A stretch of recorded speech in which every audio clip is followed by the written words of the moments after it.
आज का हमारा विषय है भारतेंदु युगीन हिंदी नाटक।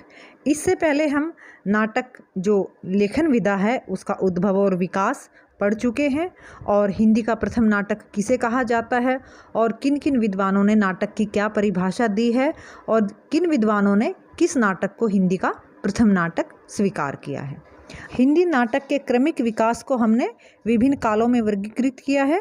भारतेंदु युगीन हिंदी नाटक, प्रसाद युगीन हिंदी नाटक और प्रसाद के बाद यानी स्वतंत्रता के बाद के हिंदी नाटक। लेकिन भारतेंदु युगीन नाटकों से पूर्व हम 1857 से पूर्व जो नाटक लिखे गए हैं पहले उनकी बात करते हैं। इनमें जो प्रमुख जो नाटक हैं वो संदेश रासक है, अब्दुल रहमान का 13वीं शताब्दी में लिखा गया था। रामायण महानाटक प्रेमचंद चौहान का जो 1610 ईस्वी में लिखा गया था। चंडी चरित्र गुरु गोविंद सिंह की रचना है, ये नाटक 1643 ईस्वी में लिखा गया। आनंद रघुनंदन रीवा नरेश विश्वनाथ प्रताप सिंह का लिखा हुआ एक प्रसिद्ध नाटक है, ये 17वीं शताब्दी में लिखा गया। हनुमान नाटक उदय कवि की रचना है 1840 में। नहुष नाटक 1857 में भारतेंदु हरिश्चंद्र के पिता गोपाल गिरधर दास द्वारा लिखा गया था।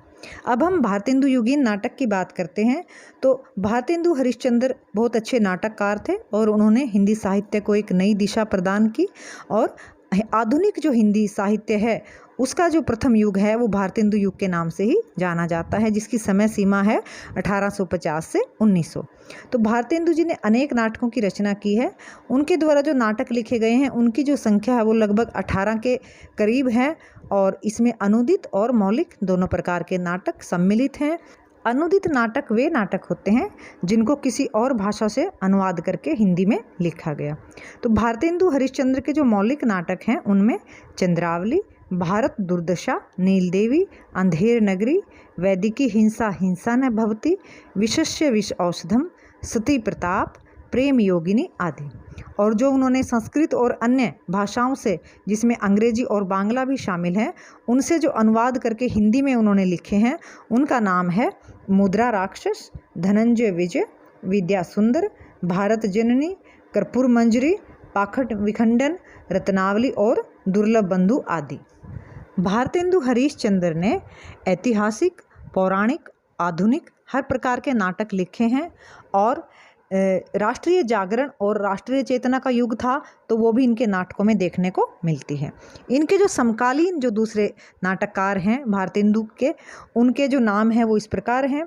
लाला श्रीनिवास दास, इनके जो प्रसिद्ध नाटक हैं उनमें प्रहलाद चरित, संयोगिता स्वयंवर, त्रिपता संवरण आदि। और बालकृष्ण भट्ट के जो नाटक हैं वो शिक्षादान, रेल का विकट खेल, कलिराज की सभा और देवकी नंदन त्रिपाठी के नाटक सीता हरण, सरस्वती मिलन, अंबिका दत्त व्यास का प्रसिद्ध नाटक मन की उमंग, किशोरीलाल गोस्वामी के जो नाटक थे उनमें मयक मंजरी और इसके अलावा और भी कई नाटक उनके बहुत प्रसिद्ध हैं।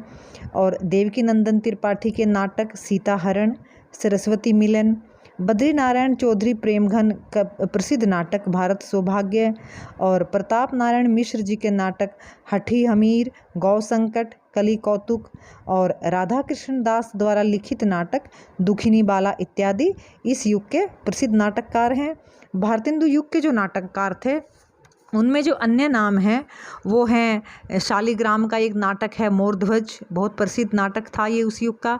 भोजदेव उपाध्याय का सुलोचना सती और इसके अलावा और भी कई सारे नाटककार थे जिन्होंने बहुत अच्छे नाटकों की रचना की। और भारतेंदु युग में जो नाटक हैं वो राष्ट्रीय चेतना और देश प्रेम की भावना से भरे हुए थे। अंग्रेजी सत्ता का जो विरोध है, शोषण का जो विरोध है वो भी नाटकों के माध्यम से किया जा रहा था और व्यंग्यात्मक तरीके से जो उस समय प्रशासनिक व्यवस्था थी उसका विरोध भी इन नाटकों में किया गया। भारतेंदु युगीन जो नाटक थे वो हास्य व्यंग प्रधान नाटक थे और हास्य और व्यंग और विनोद के माध्यम से उस समय जो राजनीतिक व्यवस्था थी, जो विदेशी शासन था, समाज में जो भ्रष्टाचार व्याप्त था और विभिन्न प्रकार के आडंबर और कुरीतियाँ थी, उन सब पर लेखकों ने या नाटककारों ने अपने पात्रों और अपने संवादों के माध्यम से करारा व्यंग किया है और उन्होंने हास्य और विनोद के माध्यम से अंग्रेजी सत्ता का विरोध किया। भारतेंदु युगीन नाटकों की जो एक अन्य विशेषता कही जा सकती है वो थी रंगमंच के अनुसार नाटकों की रचना। हालांकि जो हमारा संस्कृत जो साहित्य है उसमें भरत मुनि का जो नाट्य शास्त्र जो ग्रंथ है उसमें रंगमंच के बारे में बहुत सारे नियम और विधियां बताई गई हैं, परंतु उस समय भारत में जब पुनर्जागरण हुआ साहित्य का तो जो यूरोपीय साहित्य है, जो अंग्रेजी साहित्य है, उसका प्रभाव हिंदी उपन्यासकारों और लेखकों और नाटककारों पर भी पड़ा। तो भारतेंदु युगीन जो नाटक हैं वो रंगमंच पर किस तरह से अभिनीत किए जाएंगे उसके अनुसार उनकी रचना होने लगी।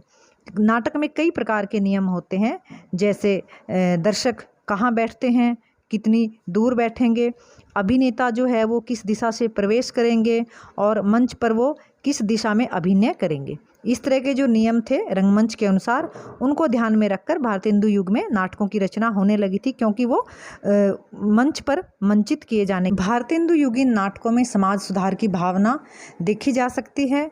उस समय समाज जो था वो विभिन्न रूढ़ियों और आडंबरों से ग्रसित था और विभिन्न प्रकार की जो कुरीतियां हैं वो समाज में चल रही थी।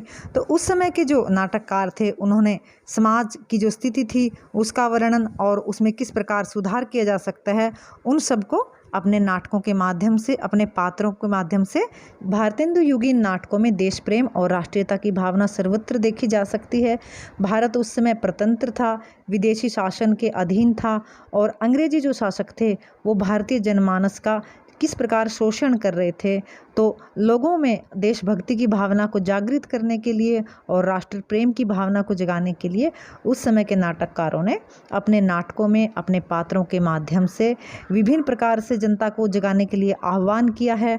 उस समय जो मजदूर थे, गरीब थे, किसान थे, महिलाएं थी, उनकी जो स्थिति थी, उनका जो शोषण हो रहा था उसको भी अपने नाटकों के माध्यम से उस समय के नाटककारों ने चित्रित किया है और देश प्रेम और राष्ट्रीयता की भावना से भारतवासियों को जगाने का कार्य किया है। और स्वतंत्रता के लिए जो आंदोलन चल रहे थे उनमें सभी देशवासियों को बढ़ चढ़कर भाग लेने के लिए प्रेरित किया। इसके पश्चात भारतीय और पाश्चात्य शैलियों का समन्वय भारतेंदु युगीन नाटकों में देखा जा सकता है। भारतीय और जो पाश्चात्य शैलियां हैं नाटक लेखन की और मंचन करने की, उन दोनों का समन्वय भारतीय युगीन नाटकों में था।